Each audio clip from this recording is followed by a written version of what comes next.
Hello and welcome to the Vanessa Eriksson podcast. I'm your host, Vanessa, and I'm here to bring you meaningful conversations with leaders and influencers on data, AI, innovation, and leadership.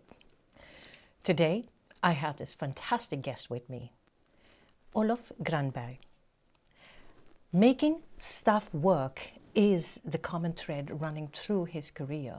Working today as an AI strategist, I want to hear all that he does and how he helps companies and leaders to turn data into real value with the strategies.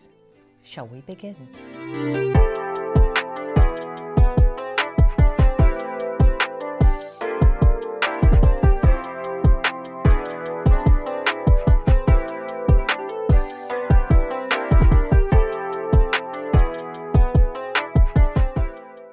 Hello, Olof. Hello. It's wonderful to have you here because I can't wait to start asking you all the questions. But before we begin, how about you introduce yourself to our guest? Yeah, sure. So my name is Olof Granberg. I have worked for 20 plus years in the data analytics and now AI space in different roles, developer, architect and different leadership positions. And I started out as a consultant and I've spent many years as an employee at ICA and ICA-gruppen, but also at Telia. And have been through a lot of the hypes around in the data and analytics and AI space. And try to bring something meaningful with me from each of the hypes. The hypes. Let's get on straight on that. Because HBR, Harvard Business Review, the latest research suggests that leaders or most AI initiatives don't fail because of tech, but because leaders underestimate the human and the organizational changes required. From what you are seeing, what is it that leaders are mostly in denial now? When trying to make AI work, and I'm sorry everybody, but this is Morris, and he wants to be up on my lap while the recording is on. But I can't have you there. So if you sit down, thank you. Sit. Good though. Sorry. So I think that two parts to that, to my answer to that question, because I think and I think it's really interesting. And it sort of resonates with a lot of the previous hypes, where I think we've all been promised silver bullets at certain stages. And this is another silver bullet that we're being promised. We do AI and everything is going to be solved. And it's going to solve all of our problems. We're going to be super efficient. We're going to do things we didn't know we could.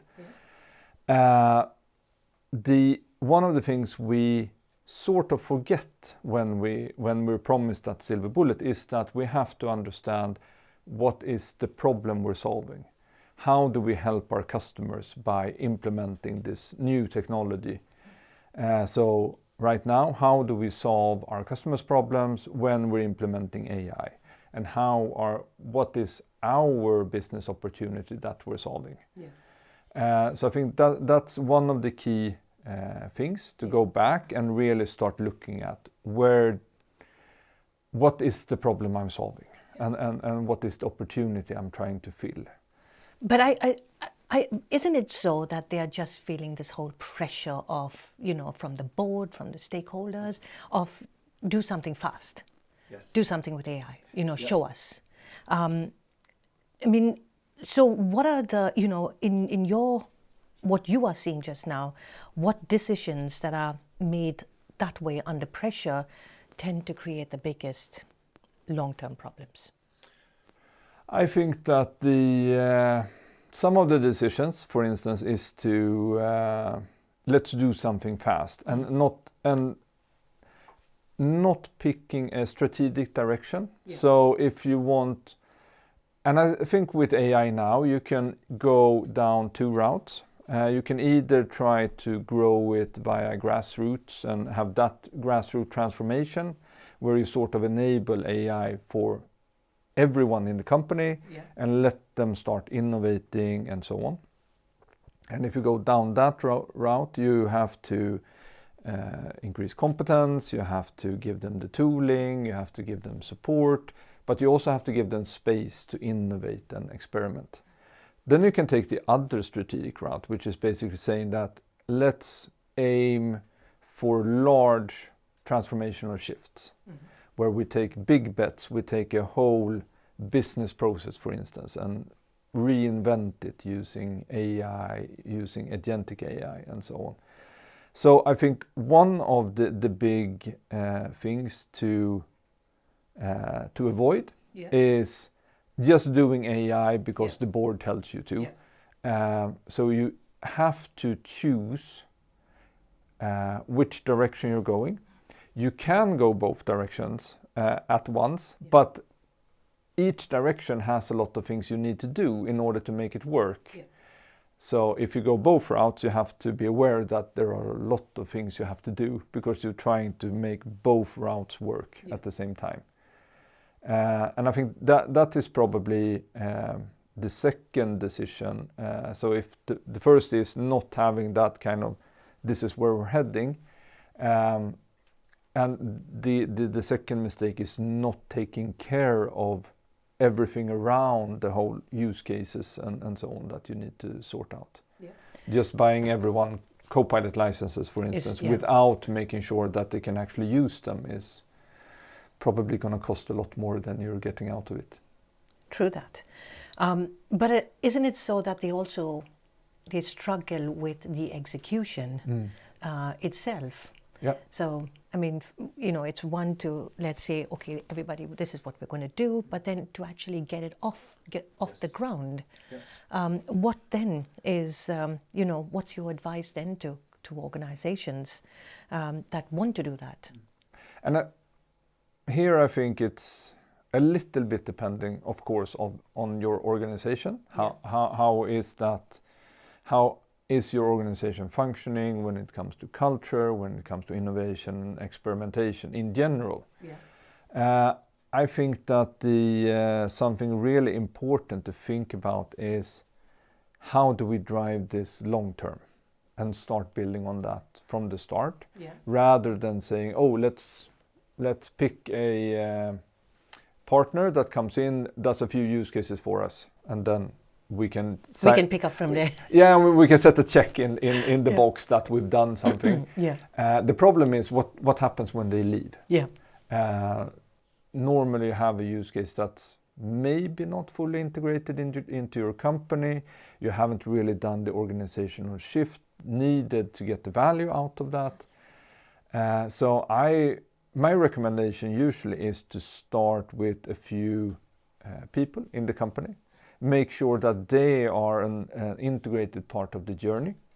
I mean, it can be from a leadership position or from a technical position, and take the time and effort to upskill them, to get them rolling. Then, of course, you can take a lot of external influences and help, but have your company as part of this journey rather than trying to get someone else to do your journey for you.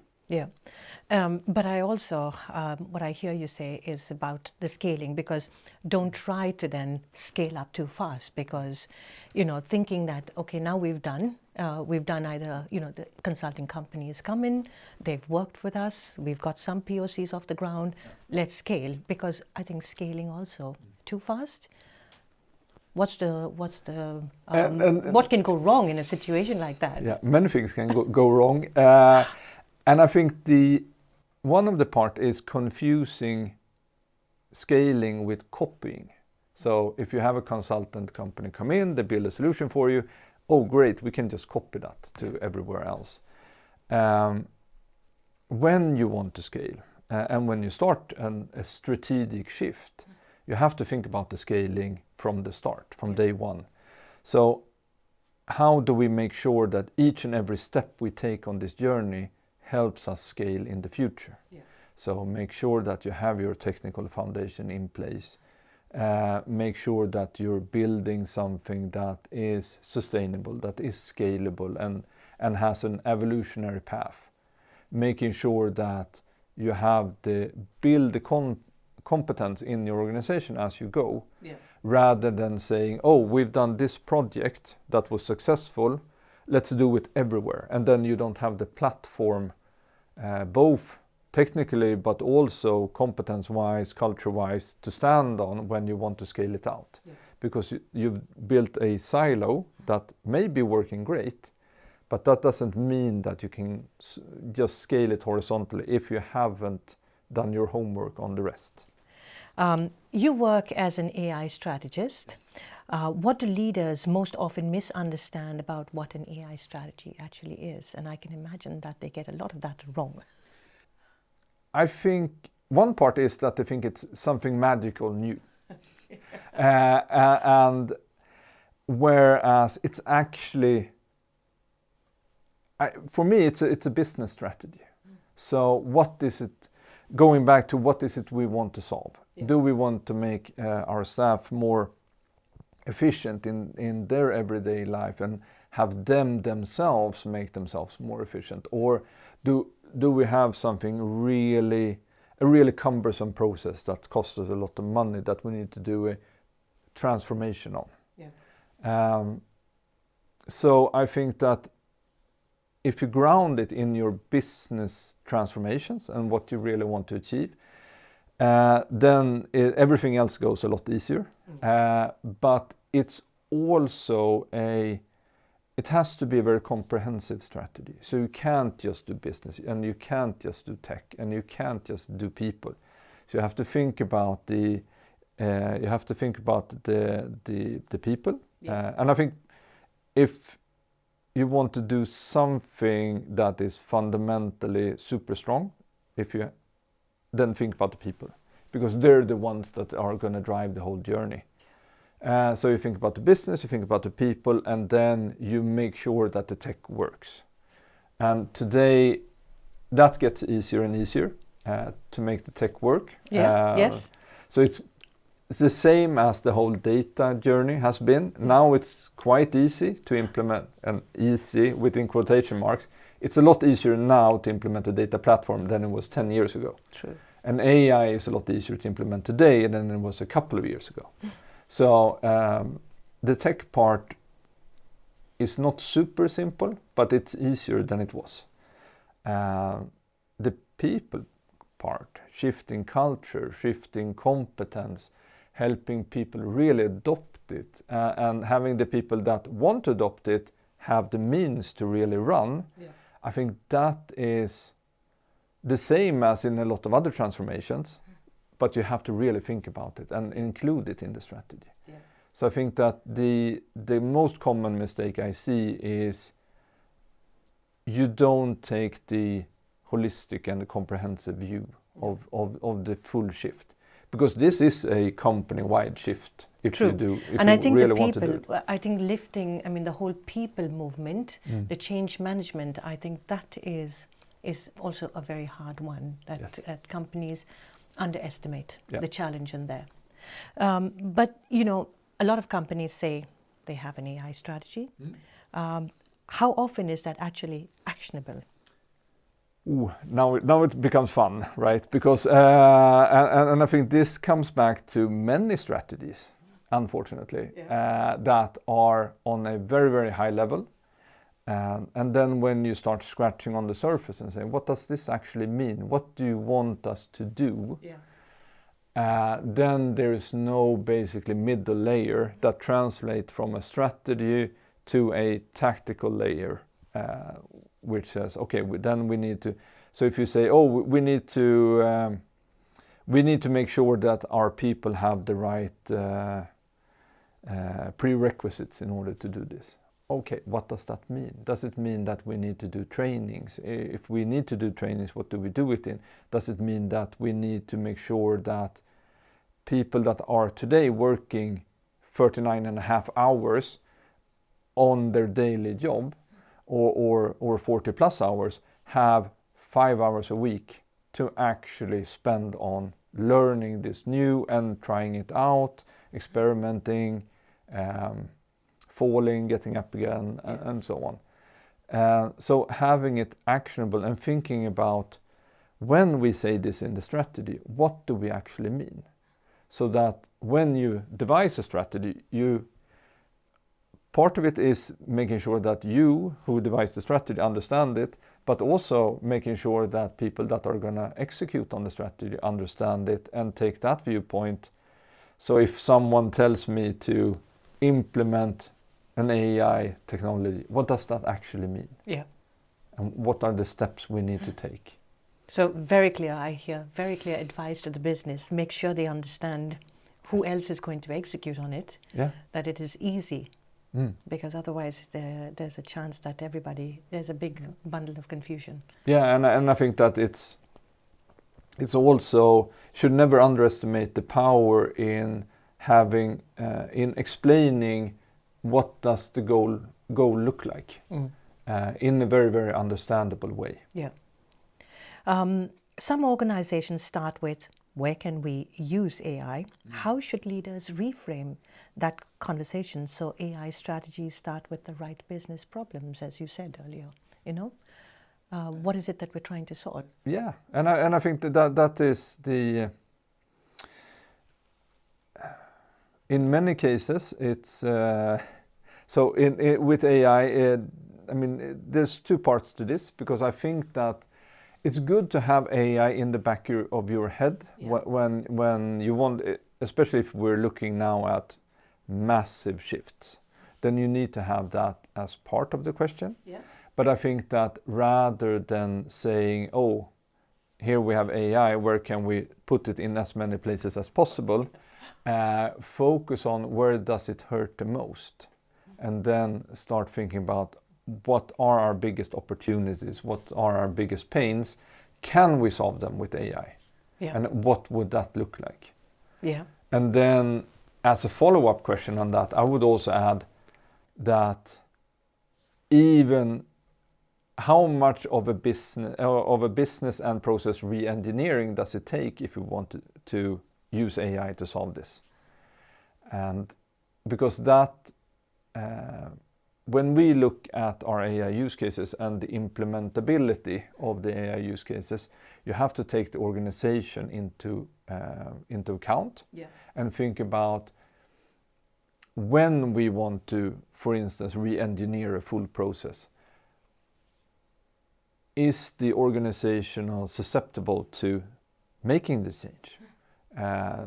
Does it mean that we're actually getting rid of a large part of our organization, or are we restructuring so they can spend their time on something more meaningful and value adding? Do they have time to take this change to heart and really work with it? Do we have the competence and so on? So I think that the making sure that you have the organization part of it as part of the question, how much of a re-engineering and how much of a organization shift would this mean? In many companies, that can be a big selling point as well to the organization. Now we're redoing something that's cumbersome and takes a lot of effort and time and friction, and really re-engineering it from the start with agentic AI, for instance. But having that as part of the question, so what are our biggest problems and how much do we need to re-engineer, and or also how much can we re-engineer the process?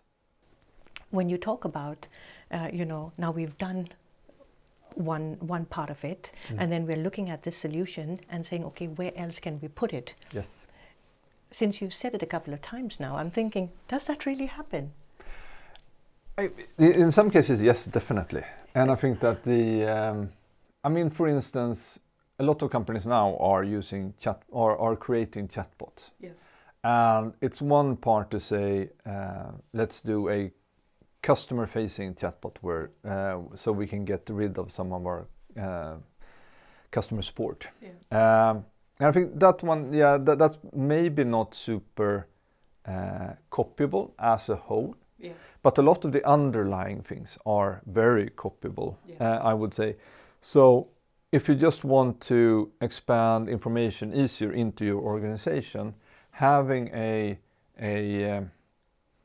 easy interface that you can talk to and ask questions and get the answer directly, rather than having a search and getting the document and so on. That part, for instance, that technology is super easy to kind of copy, because it means you're changing your knowledge database, you're changing the role of the agent and so on. But the whole shell and the underlying technology and so on is very, very easy to scale across, if you have thought about how you build it. Okay.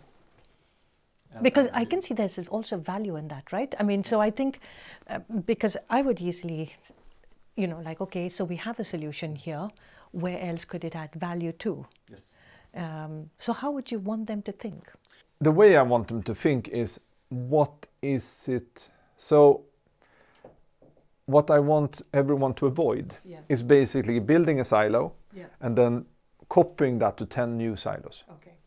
So in the same manner that when you want to be data driven, you build a data platform that has as large a scope as makes sense. I mean, if you're a super big international company, you're probably not going to have one data platform that serves everyone. But for a lot of companies, having one where you store all of your meaningful data, it's accessible to the right people and so on, means that you're going to have a lot of reuse. Yeah. You don't have to build integrations from start and moving forward. You don't have to reinvent a lot of things. This is the same, where if you can have the technology platform that can scale horizontally, you have the patterns, you have the code frameworks, you have the whole agent framework. Preferably you have a lot of AI agent governance and so on, and solve that. That scales horizontally, if you think about it, rather than trying to build those silos. Okay. So let's build one especially if you are more leaning towards buying versus building, you're probably going to have more silos. Yeah. But also if you take in external partners and different external partners, you may end up with one partner building it this way, the next partner building it that way, and so on. And building those silos will be very expensive and, above all, very, very slow long term. Yeah, and I can imagine the architecture also would be crazy. Yeah. AI recommendations are everywhere now. So how should leaders think about accountability when decisions are influenced by AI? This is super exciting. And I think it's been, when we've done recommendation with machine learning and so on, we often have quite rigorous tests when we train and test before we deploy the models. It's been big part of that, the whole data science work has been making sure that we're giving the right recommendations, and then we're tracking the whole model drift and so on. Now that we are using black box models from OpenAI, from Google, from Anthropic and so on, we don't really have that kind of those validations. We're not tracking the drift and so on. However, there are starting to come more and more evaluation frameworks and so on. I think that there's two parts to it. One is if I just go and ask Copilot, OpenAI and so on as an employee and want a recommendation, then I have to turn on my own evaluation in my head and not just trust the answer I'm given. When we build agents, especially agents that are supposed to give recommendations, then we should also think about how do we test, how do we make sure that the agent answers in the manner that we want them to and gives the right answers. With that said, it's not easy. No. It is something we need to think about, especially when we want it to take decisions for us. Especially when those decisions, for instance, are strategically important and maybe not a right or wrong answer, but can be leaning towards one or other direction, then it becomes hard. Yeah. And this is also where it gets powerful when we have people working together with the AI model. That's when we become super relevant and super powerful. Just trusting the answer we get each and every time can be tricky and dangerous. Yeah. Centralized, decentralized, or federated? What organizational setup gives AI strategies the best chance of actually working, and why? If you have any, if you've seen any that really work. So I think it's of course very, very dependent on the company. But the pattern I see working best in many cases is starting off centralized, because then you can put enough thought into the whole foundation part, setting the technology foundation, the knowledge foundation, the governance around AI usage, around AI agents and so on. And then having that scale out into your use cases. So starting off centralized, but having a federated mindset in mind. So when you start off that way, you can add business units, you can add development teams, you can add things around that central hub, and then basically scaling on the same foundation. And then when you're really mature, and now for me it's a lot depending on how big of a company you are, if you want to be fully decentralized. So if you're big enough, I still like the federated part, because it's normally thinking long term. You're thinking about how, not just I'm solving this business use case right now, you're also thinking we solve this now, but by adding maybe a few hours here and there and thinking about the long-term goal, I can also be faster next time, and even faster next time, and so on. Pretty much, isn't it like the hub and spoke that over the years that the data organizations have seen? I am a big fan of the hub and spoke, mainly because a lot of the foundational things you don't have to build them so many times if you build them right. So then you don't have to spend the time in each and every business unit to do a lot of the foundational work. AI promises speed, we know that, but trust takes time. Yes. How do you help organizations balance the fast experimentation with the long-term trust in AI? This is a tricky one, because I mean, we talked about the validations. Yes. I think that's one big one, right? Because I mean, I can imagine that somehow leaders, people working with it, need to have it at the back of the mind. Question it. Do you know, or don't just blindly believe whatever is coming out from here. Yeah, and I also think that if you start on a grassroots level, then you're going to have a lot of humans in the loop all the time, because they're normally the ones that are engaging with AI. So then it becomes a competence and learning level, and then you can build communities. They can learn from each other, what has worked well, what hasn't worked, and having them show the failures that they've done to others can be super meaningful.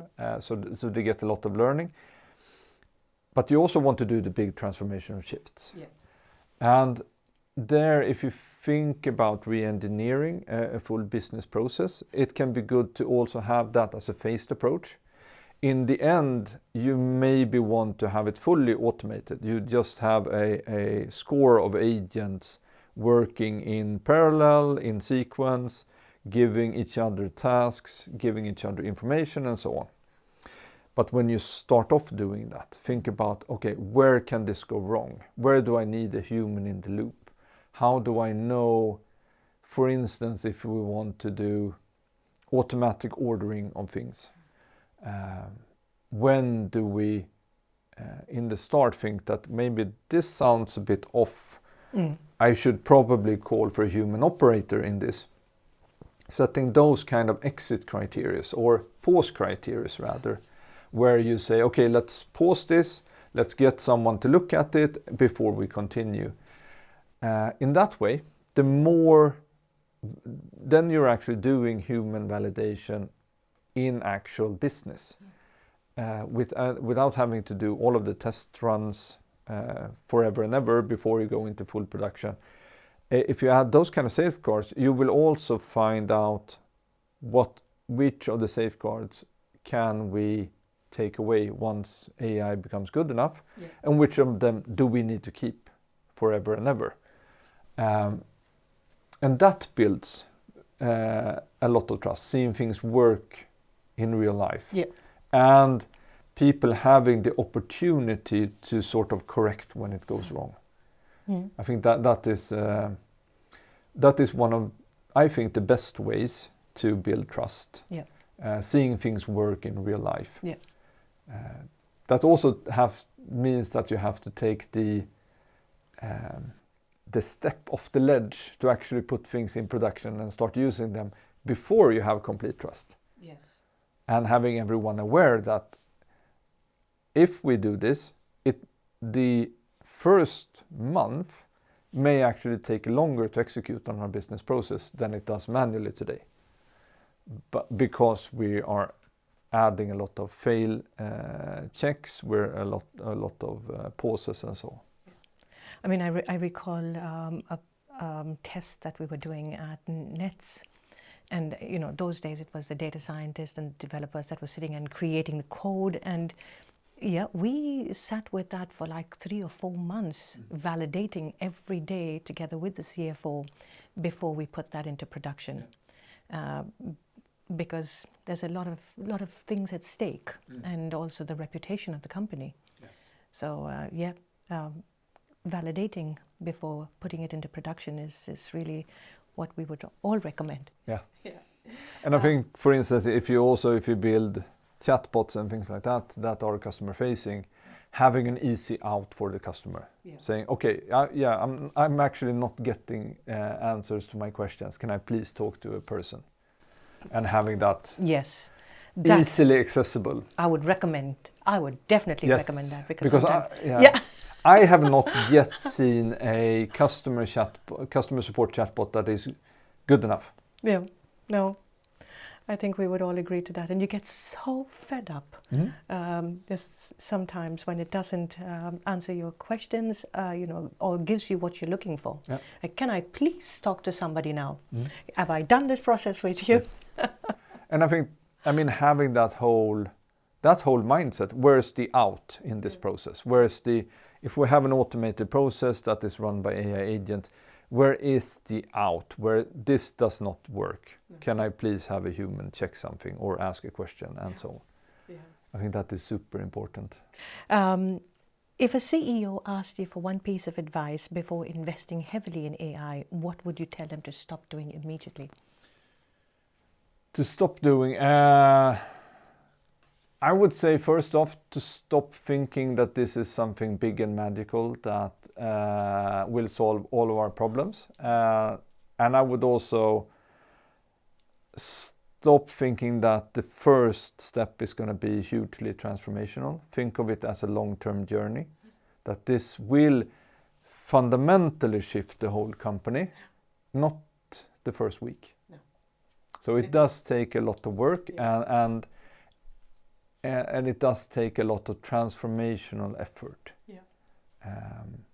So stop thinking it's, and I mean, for instance, stop thinking that you're going to have one tech team that's going to make your company AI first.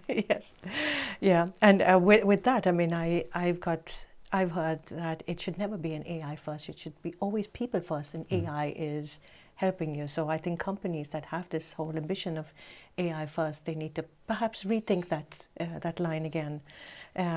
Thank you, Olof. Thank you. I've learned so much, and I think it's super interesting. You've given us a lot of insights here, a lot that we can go on with. So thank you, and I hope you got as much insights from this as I did. Thanks for joining, and if you haven't subscribed already, please do. It's never too late. Bye for now. Thank you. Thank you. Thank you. Thank you.